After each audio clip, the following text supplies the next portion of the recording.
Give me a few minutes and I'm going to do my best to break down the biggest scam that exists in today's society. It is what is ensuring that our future generations, our children, are going to remain enslaved in this fucking scam. So, everything starts with the government. The government, before they get into power, they make promises as to what they're going to do. I'm going to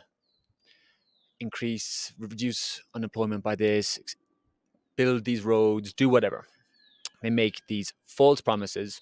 Well, it's not necessarily false. They make promises which they do not have the money to back up. They get voted in, and time comes where they have to now fulfill these promises. They haven't got the money, so what they do is they take a loan. This loan takes the form of a treasury bond. So they create a treasury bond. They then sell this bond to investors, mainly large banks. So large banks buy these government bonds.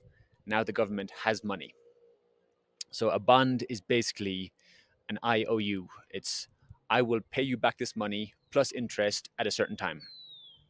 So the banks now have these bonds, these IOUs, and the government now has the money that it needs to fulfill its promises. So they're spending more than they have. It's deficit spending, it's called. So the central banks the banks then sell these IOUs to the central bank. We can use the Fed as an example here. So the banks sell these IOUs, these bonds, to the Fed for a profit.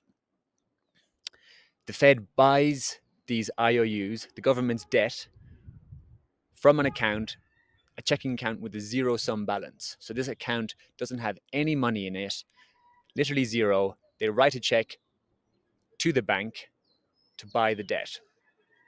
Once the banks have this money, these checks, this is when currency is now created. New currency out of thin air.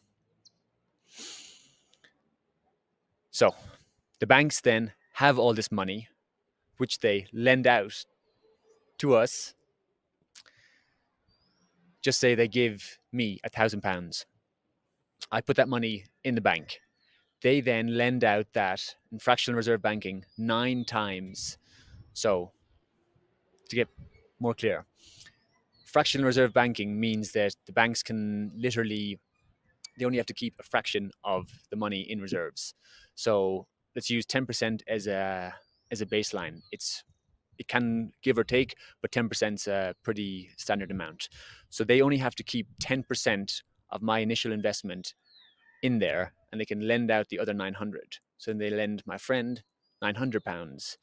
They can then give out 90% of that. So new money is being created infinite amount of times. Every time there's an influx of money, every time more money is created, all the existing bits of currency lower in value a little bit. Supply and demand. The more there is, the less valuable it is.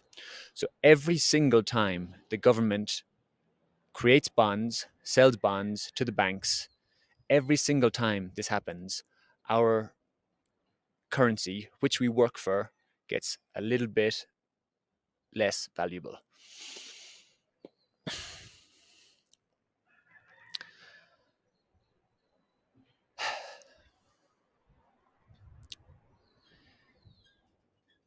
It gets worse. So they are creating this money out of thin air. We then work for the money, which is constantly getting less and less valuable. Once we earn it, we have to pay close to half of that to, in America, the IRS, which then gives it to the Treasury, the government, to then pay off the interest plus the loan that the government's created. And this cycle just keeps going on and on and on. When natural disasters happen, pandemics, wars, all of this stuff where a larger amount of capital is required, the government just creates more treasuries, sells them to the banks sell them to the central bank, they create money flows in, and everything is just getting more and more devalued. This is criminal, and it is not sustainable. This cannot go on. It's a debt cycling society, and it's propped up. This is the house of cards. It's a fallacy. It cannot continue this way. So all markets now still fucking roaring, keep getting all-time highs. Gold, I'll talk about that in the future. Stock market still breaching all-time highs. Once this money gets created, it flows into the markets. So all assets take a rise.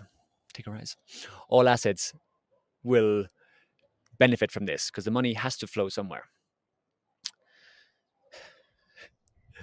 This cannot continue to go. I'm so surprised it's even still going now, but it's only a matter of time before this debt cycle catches up with us, before the weight of the system itself actually collapses it. I'll make another video showing all of the graphs, which are fucking so scary, so fucking scary. It looks like this is going to be the biggest financial crash that this civilization has ever seen. 2008 was the last, so we have 2020. Before that, 2008 was the last major financial crash. 2008, 2009 was when quantitative easing was normalized, let's say. The Bank of Japan was the first one to do it many years ago, but 2008, 2009, after that financial crash, is when quantitative easing became the standard, that all governments just use this to regulate currency. This is when stuff got extra fucked, because now this is when all these bonds started getting created, and this cycle just escalated infinitely. Now money's so fucking fake, it's ridiculous. But anyways, this huge abuse of this power of being able to generate currency means that this time, when shit does hit the fan, it's gonna fucking hit the fan. When reckoning time comes, it's going to be extremely ugly, and who knows when. All the data is screaming that it's, as I said, I'll make another video showing the charts, etc., so just for more reference. But yeah, I wanted to just start with this. We can build on this from here. The banking system is a fucking scam. The governments are literally raw dogging us. It's criminal. It's criminal. I'm gonna leave it at that. I'm gonna make the other video soon for more context. But yeah, stay safe, people. Whoosh.